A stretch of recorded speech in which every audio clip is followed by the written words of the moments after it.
anytime, it's never wrong to ask for help, especially from the right person. I don't believe that every kid that goes to therapy needs long-term therapy. And there are some studies that show that it could have a negative effect to stay in therapy. I wasn't expecting you to say, well, welcome back to Jesus and Your Mental Health. I'm here with my very good friend, Emily Yee of Jacksonville Creative Therapy, and she provides therapy for emotionally intense teens and young adults.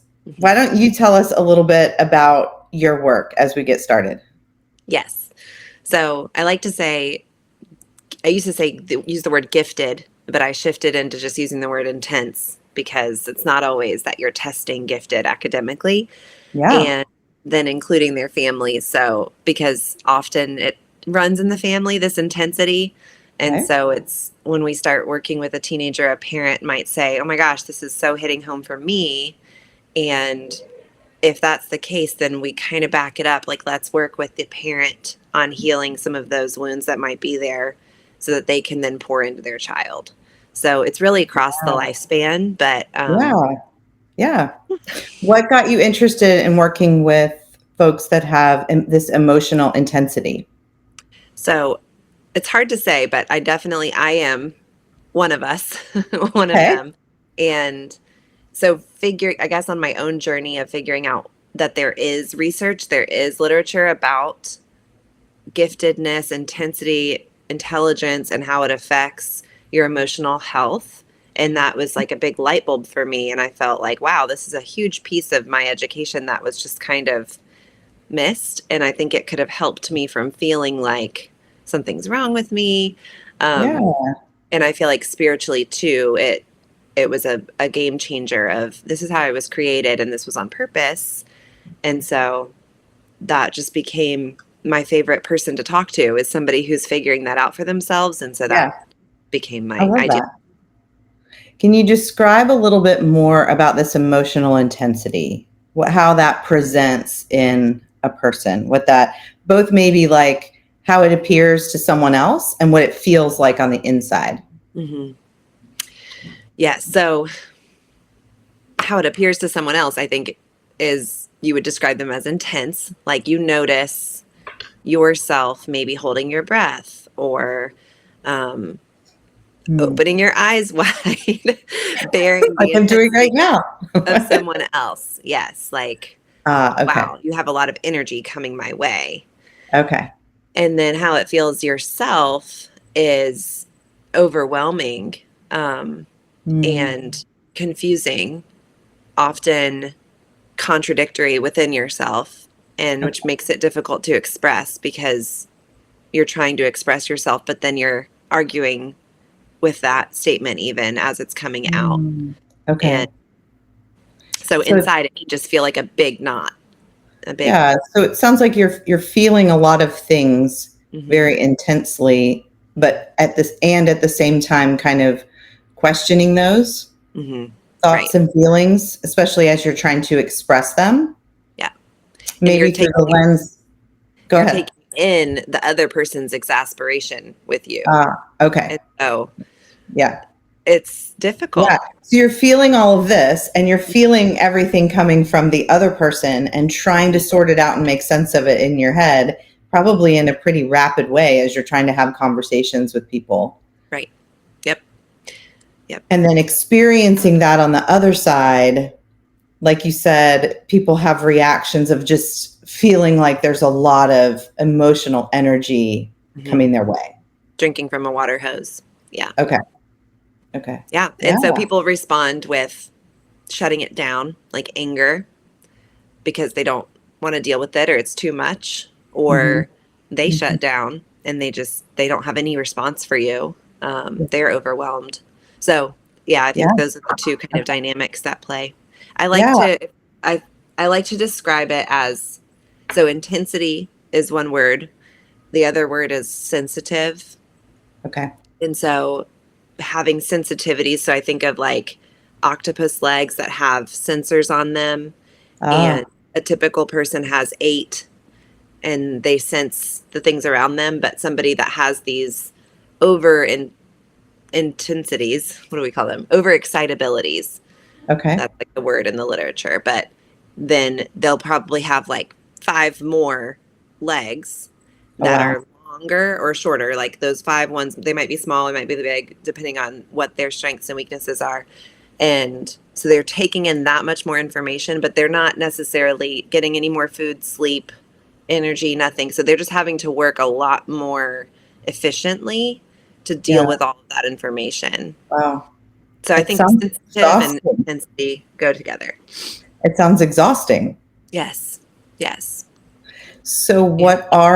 what are those kind of experiences then Mm-hmm. when you have this emotional intensity and you have these extra arms with all of these receptors and you're taking in all of this additional information and especially when you're not sure what to do with it, how does that play out and how do they end up coming to see you? Mm-hmm. Good. Okay. So I think of most of my clients, most of my teenagers that end up in therapy likely have an emotional overexcitability. They have an intensity of emotion. And Okay. so either they go to their parent and they say, I have more that I need to process than what I feel like we can process together. And Mhm. I want to go to therapy. And I get a lot of that, which is awesome. Okay. And the Yeah. parent calls me and they're like, I want to give my kid more support. And they're already ahead of the game in that situation. But sometimes it happens where the child is cutting or talking about wanting to kill themselves or just talking about not wanting to live anymore. Okay. And in a sense, they've kind of expressed themselves or tried and come up against a wall, and they're doing anything they can to deal with all of this extra that's inside of them. And so they Yeah. come to see me, and we have to work through who are you? Why are Yeah. you the way that you are? And how can we support you? Mhm. And how can we get back to a healthy place where we're not hurting Yeah. ourselves in order to deal with all of this? Okay. Okay. So that emotional intensity, if you don't know what to do with it, it can become really overwhelming. Yeah. And Self you, sabotage. yeah. You start Okay. either, right? We turn Yeah. inward and we're Right. like, I'm Hmm. the worst. I'm broken. Yeah. I'm difficult. I'm too much. I'm cursed. Or Yeah. we go outward with it and we're like, they're the worst. They're evil. They're narcissistic. They're, um, Mm, controlling. They don't understand me. mm. And so starting to kind of heal that we Yeah. are all created in the image of God. We are all Yeah. unique Yeah. and different and embracing that. Yeah. So when I think of emotional intensity, I think of David in the Psalms and Mhm. how he expressed really intense highs and lows. Speaking of made in the image of God, how do you help young people realize that having intense emotions is not bad? It's not unspiritual, but it's actually normal. Like, Mm, because, and even biblical, because we see David doing that, uh, riding that roller coaster of emotion and intensity. How do you help them? How do you help them see that this is okay and not ungodly or wrong in some way? yeah, that's so good. It's just the foundation of everything that I work from. And I work with people who are Christians and not Christians. Yeah, Um, sure. but I still work from the same foundation that Okay. I tell them, what I believe is that you were created like this way on purpose, that you are not broken or Mhm, mhm. um, wrong. And then in the Christian biblical worldview, you are not sinful Mhm. for hurting, for Yeah, feeling anxious, or for feeling um, depressed. That's not that you're not outside of God's will for you. You might very well be exactly how He created you to be, and within that space. So I work with a lot of artists, a lot of okay. very intense people that have to find more ways than the typical person to express their emotions. So David wrote songs, poetry, um, played Yeah, music. So sometimes it's without words. And all of that blessed all of us for a long time. And he yeah, had to go through a lot of suffering in order to produce all of that. And Yeah. then we were able to tap into that. And so I like to kind of describe it to them that sometimes people that have the deepest emotions, it's the biggest space for God to fill his love. And so then he pours his love into that, fills us up, and then we pour our love into others, because those of us that feel so deeply also are very compassionate and empathetic. And so the love pours out of us into others. And not to say that people that aren't as intense don't have that to give. They just have a different mission. Yeah. And we are all different and unique. And so some people might look at David and not relate, others Mhm. are like, wow, yeah, I go there. I go deep and then I come out on top and I'm, on the moon. But all of it is intentional, and God makes giraffes and he makes birds, and we're all so different, and Yeah. embracing that it's okay to be different, Yeah. and that he made you on purpose and with a purpose. I love that idea that it almost can be like a superpower if you frame it the right way, right?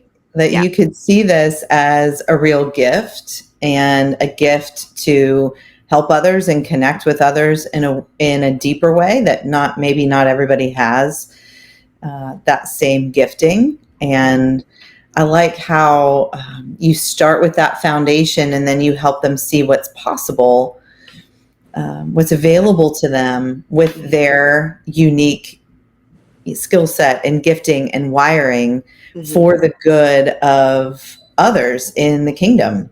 I think that's super unique. Yes. If I can get a little personal, how did you discover this emotional intensity in yourself in the way that you're now able to help others? So probably a long story. So how do I shorten? It's okay. I think immediately I think of being in the church. I grew up in the church, and had really great leadership and people that I could really trust.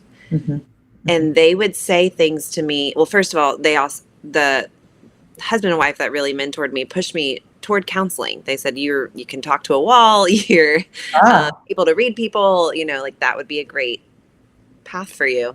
But also there would be a lot of feedback from other, adults in the church of like, you're so moody, and we know that you're a different person after this time of night, or you are bossy, you take control, you always have an answer, you can't let other people talk. So I would get some of this negative feedback, and I would feel kind of misunderstood. Like, on one hand, you're saying, I'm so great, positive, like God has he's going to use your gifts. And then on the other hand, you're saying your gifts, not your gifts, but you are problematic and difficult and annoying. And so that was always there. And that was confusing of like, and I'm just being myself, I'm just a kid. I'm just here doing. And so there's things that can be refined. And so I would work on refining them. I'd go to Sunday school and say, I'm not going to talk. I'm not going to have an answer. I'm going to be so quiet. And I just couldn't. And so anyhow, I think that's where the journey began. And then learning about ADHD and how that shows itself in giftedness, and that maybe these things aren't just bad choices that I'm making, or me not being in control of my emotions. Maybe they're actual needs where I need to be supported. Like, I'm not going to change. I just need to go to bed at a certain time. I don't need to go to the lock-in. I don't need to be asked to sit quietly in a group. I need to be given a leadership position.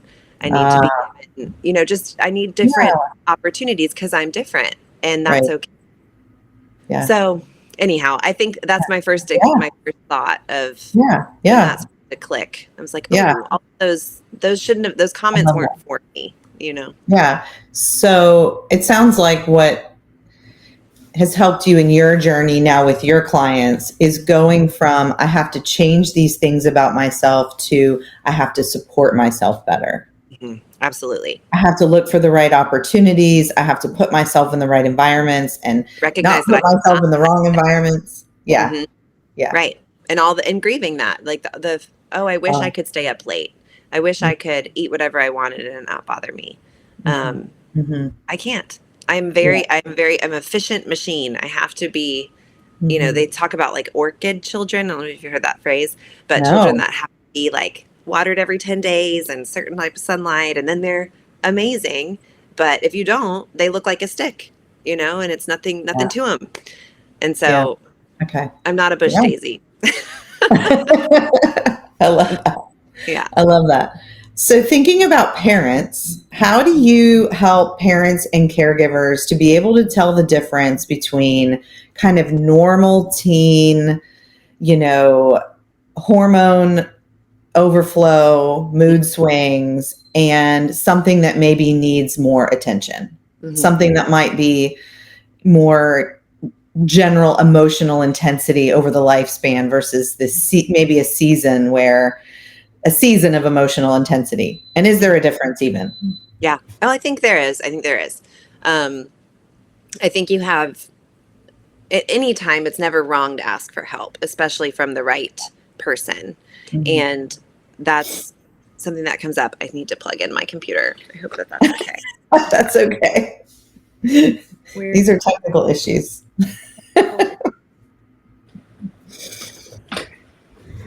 Um, I'm also going to let the dog in the room while we're at it. Perfect. So asking for help is always great. So, I kind of try to do this thing where I meet with clients 4 times, and sometimes that's all that we need. We kind of sweep out from under the bed. We learn some new skills. We just refresh. We give the parent some support, and then they're like, we're doing great. I'm like, that's awesome. Take and go and come back if you need. Yeah. Other times, I think really, if they're hurting themselves, if they're talking about not wanting to be around and like just not having the motivation to see into the future. Yeah. If you're noticing changes in weight, sleep, grades, appetite, those are just great times to get support. It doesn't mean, oh, she's drowning and we need a lifesaver, but Mm-hmm.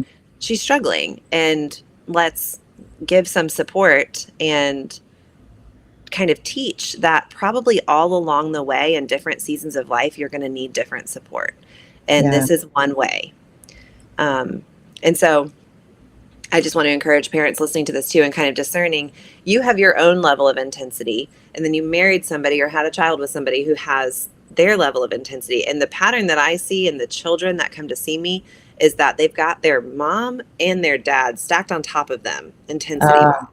So it's not just this average situation of, Okay. oh, I can relate, I'm just as intense as them. Not usually. Like, you can relate to a certain point, and then they go over your head. And that's when you bring in a helper, because you burn out. You can only take so much, and then you need support. And Right. I can be, or, a therapist, a counselor can be Yeah. that sense of support. Yeah. I love that perspective on the work that you're doing. Like, what I hear you saying is I have some general things that I can help all teens with, Mm-hmm. and I really like to see someone for 4 sessions. And a lot of times that's enough. And they go off and they've got some tools and the parents are equipped and, be free, do your thing. Mm-hmm. And other times they need longer term support. They need Yes. more help.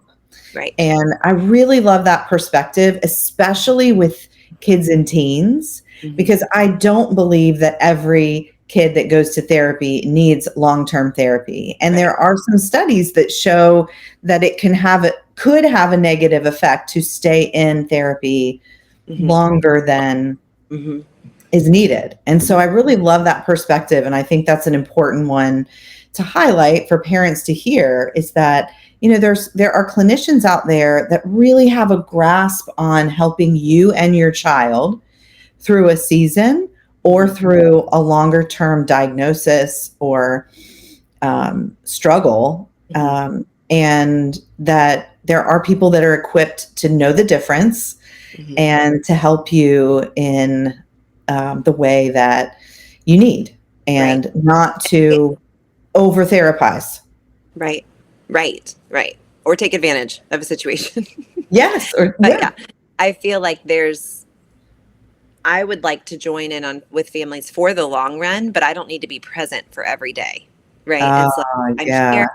that's We great. know each other. That's part of the 4 sessions. Like, we're going to meet every week for 4 weeks.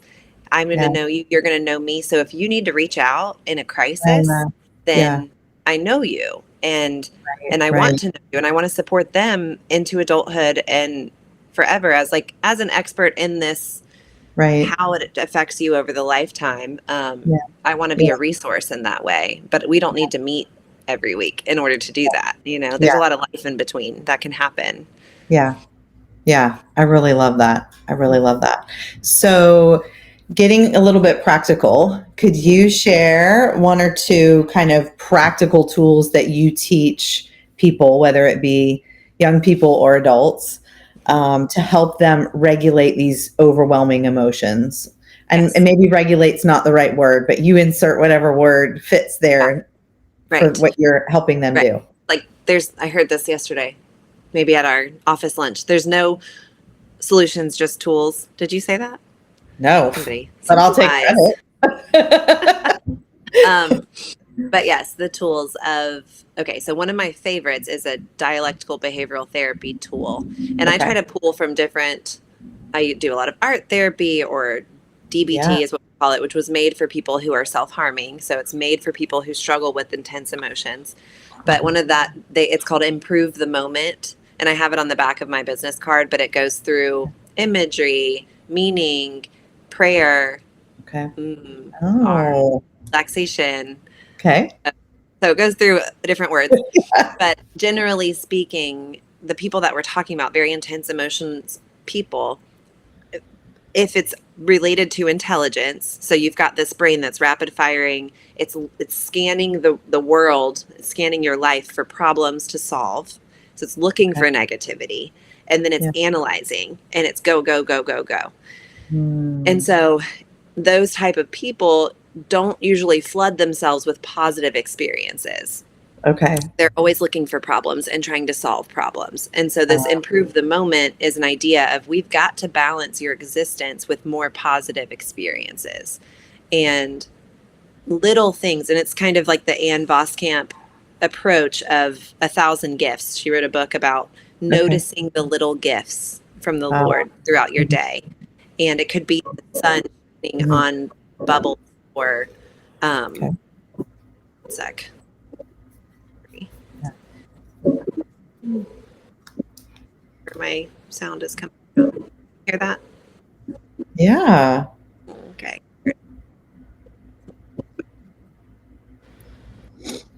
I don't know why I leave that open. Okay.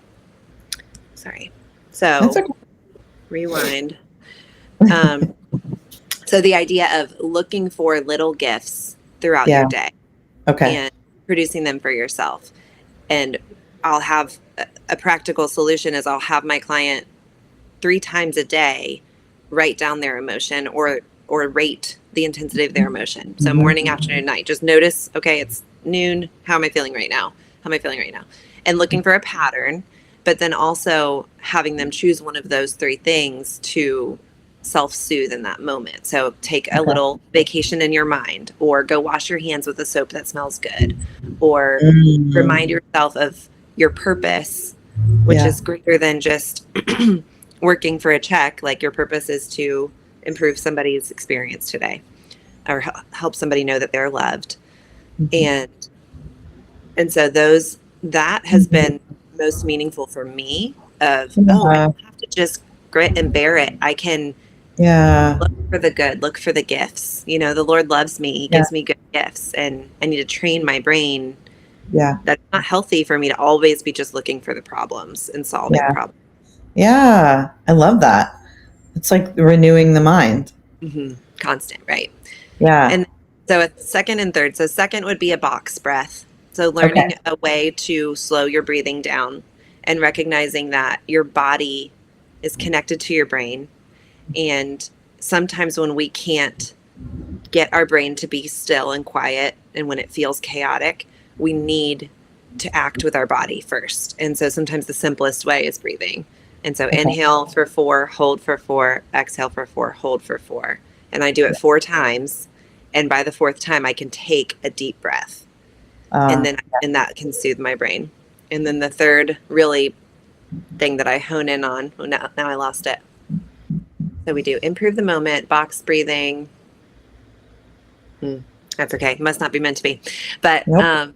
It'll come lots back. of, It is. I tell my clients, like, there's a million Yeah. practical tips and tricks for our brains, and 500 of them won't work. And that's okay. Trying it and saying, this isn't for me, because we are unique and we are built differently, and how we can correct our brain into a healthy path is going to be different for everybody. Okay. Yeah. I see that in practice too. You know, like things that are just absolute zingers for people. Some other people just cannot grab onto those. It might be something else. It might be something more tactile. And that doesn't mean there's something wrong with you. Right. Yeah, absolutely. Yeah. I love that. So you are also an artist. Yes. And you were gracious to paint that beautiful picture that's behind your head that everyone comments when they come into my office. And I'm kind of interested in how, because I know you do a lot of art therapy in your practice. How has art helped you in your journey with intense emotions? How do you see it helping your clients? So art for me is a pain reliever. If I'm painting, I don't feel hungry. I don't feel tired. I don't feel sad. Mixing colors is just, it's like I was built for it. You know, it just feels like, oh, this is breathing. And so I've taken that into sessions. So a lot of times the clients that I'm working with for a long time have a lot of built up anxiety, disconnection over time, because they've been, either they just believed that they were too much, or they've been made to feel like they're too much. And so a lot of misread cues and opportunity for connection, and they cannot even think because their body is so dysregulated. And so if we meet together and if they do feel comfortable painting, sometimes it's like, oh, that's the worst thing ever. But it just mixing colors. I'll start them on just some simple process oriented paintings, and we'll do that together. And it might take some time, but after several sessions, all of a sudden their body is regulated and they feel like they are connected to me, and then they're able to verbalize what's going on a little bit more. Okay. Yeah. Wow. I think that's a great tool. And I wasn't expecting you to say that it would help in the therapeutic connection, the therapeutic relationship, that they will feel more connected and maybe safer with you to verbally express once they have, regulated through the process of creating. Yes. Yeah. And that's very often, I think this is a second thing of some clients that spend more time in therapy, is this piece of neurodivergence of not just intelligence, but potentially there is a learning disability there, or a processing difference, or autism. And in the time that we're co-regulating, I think a part of my gifting and all those sensors is like, I want to feel what you're feeling. I want to think what you're thinking, and really experience you. And when we're painting together, I can understand that a little better. I get a little bit more insight into ways that they might be neurodivergent and how I can present information differently to them. Because I know painting very well. And so as it's a different language sometimes. And so, yeah, it's just, I wouldn't consider it art therapy because I'm not an art therapist, and I'm not always using the art to express themselves, but using it as a language for sure, and just a different way to regulate. Yeah. It feels like such an inroad, especially to working with teens that, I don't know if you get teens that like don't want to be there. But I think we've all had some. And I have found myself in the past trying to find ways. In fact, I have a book that I haven't fully read, but it's called No Talk Therapy. And, finding ways to connect that maybe don't involve talking. Yep. Right. And because the harder you that's a big one. The more they'll feel.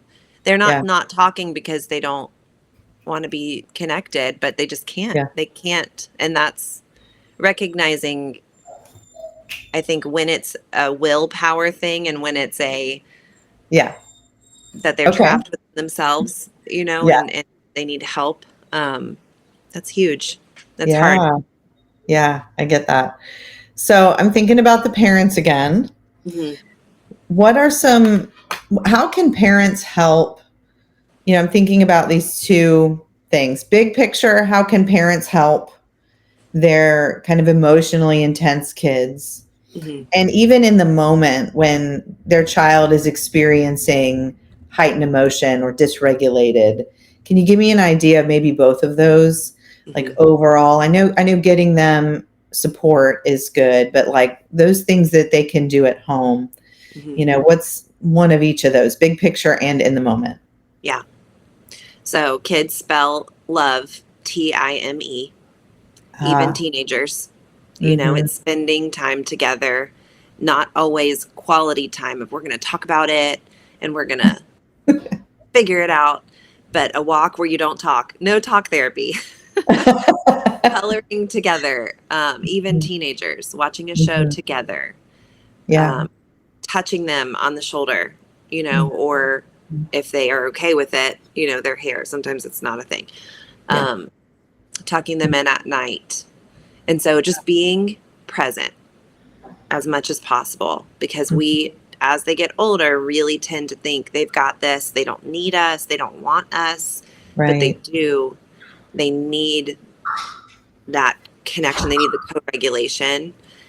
And that's when the words will come. Just like with therapy, it's once their anxiety is lowered, they feel synced up with you, and it takes time.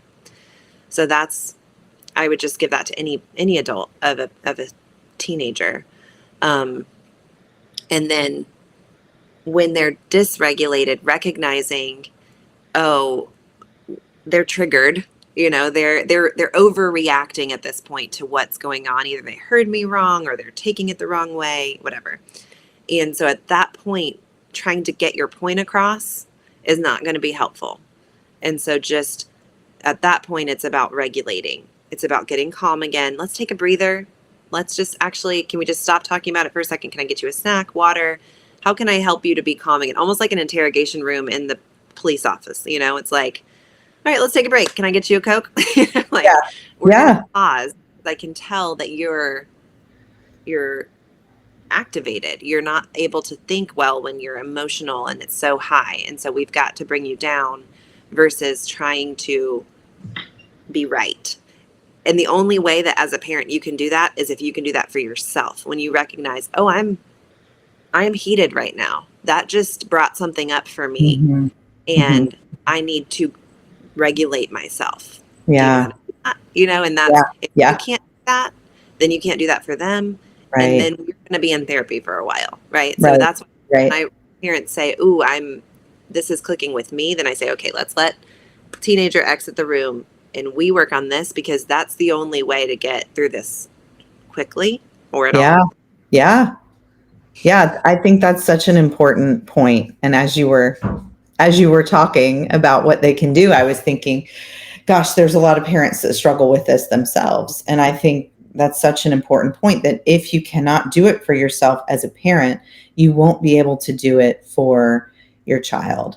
And that's, for me, as I've worked with kids and teens, the dirty little secret is that the hardest part is working with the parents, Mm-hmm. because they can either be supporting the work that's happening in the therapy room, Mm-hmm. or the kids can be kind of going back to the same environment, some of which is partially causing the distress. I'm not trying to blame parents 100%, but the environment either supports what's happening in therapy and the changes that are happening, or it doesn't. And I think parents need to understand that when they bring their child to therapy, that they too need to be learning these tools Mm-hmm. for themselves and to be able to help their kids. Right. Um, Yep. Yes. the And so biggest part, that's why I say it's teens and their families, because it's definitely a yeah, family therapy situation when yeah, you work with me. It's like, okay, absolutely. as soon as it's safe, we're in the room together. Right. Sometimes it's a while for Yeah. but I get that. And I love that. And I think that when I think about the Bible, I would say that falls in the ministry of reconciliation. Mm-hmm. Oh, Right. yeah. And I love that that is your approach, because I believe that that is our work on this earth, is a ministry of reconciliation, whether it be in our families or with one another, in our communities, in our country, in our world. And you're taking this root unit of our society, the family, and helping them have stronger, better relationships, more emotionally regulated, which is going to create a better bond. And we know in attachment theory that the better bond that we have with our kids, the more they're able to go out into the world and explore and grow and learn, because they have that secure base to come back to. And so the tools that you're giving them, provide that secure base for these kids to understand their true identity, to embrace it and accept it, and then learn how that identity can help them flourish and help other people around them flourish. So it's really a beautiful picture of how God created us and why he gave us families in the first place. It's good. Yeah. Thank you, Becca. Yeah. Yeah. I love that part. And so I'm wondering too, what role for those that are open to faith in your office, or have a faith but are open to even incorporating the spiritual side of their self into their therapeutic work, what do you see as the role that spiritual practices or support can play in helping them find that emotional stability? Oh, yeah. So much. We know this personally, don't we? Yeah. So, I mean, the bottom line of who am I, the identity piece of why am I the way that I am, who am I, what is my purpose, that in an intense person's mind, we are very feeble and forgetful, and every day need to be reminded again of what is the point, because we'll just chase cheap serotonin, cheap wins, and they won't be fulfilling, and they'll leave you burned out. And so, I'm reading, this is my devotional right now. It's called Breaking Busyness. And it's just helping you remember what are the biblical priorities and how do we plan for those. And a lot of times thinking about, if you kind of do relate to, so the higher intelligence you have, the chances of you having some kind of learning disability are higher. So it's better, easier to exist. I don't know, whatever, to be of normal intelligence, normal high intelligence, because the higher you go, you're going to have learning disabilities likely, which makes it just harder to live. And so I relate to having like ADHD like symptoms, and I'm constantly having to plan and remind myself of priorities and have them in visuals right in front of my face, because I'll chase the nearest sparkly thing. Yeah. And so the spiritual disciplines of prayer, reading your Bible, spending time with the Lord, resting, implementing a Sabbath, those are all so important for health. And it's going to be our bend as people who are very intelligent. It's fun to learn more information and to put things into action and to be productive. That's all like very life-giving for us. But if we just listen to that part, then we will get sick. We will burn out. We'll have anxiety and depression. We'll become suicidal. And so it's like, okay, we have to listen to the Lord that says you have to rest. Even though your body wants to go, go, go, you have to, you need to spend time with me. You need to focus on coming back to the Word. So all of that is wisdom. It's not natural. It's not like, oh, that's just naturally my bend. No, it's not. But it's what's good for me. It's what's healthy for me. Yeah, that's so good. I just thinking about kind of my own spiritual practice lately of trying to, because I don't know if it's just time in my life, or I'm sleeping better, but I'm getting up earlier and trying to use that time to have extended time with the Lord. And what I notice about it is you can get very distracted very easily with this little device. And but the time that I really focus on, like you were saying, slowing down and being in the Word intentionally, not just for knowledge, but for connection and for listening. There's a practice called Lectio Divina. Have you heard of it? Where you read it 3 times? Kind of, yeah. It's like read, meditate, contemplate. I can't remember what the last one is. But I know that the last one has to do with seeing, knowing Jesus in it. So not just contemplating the meaning for me, but like connecting with the heart of God in whatever scripture that is.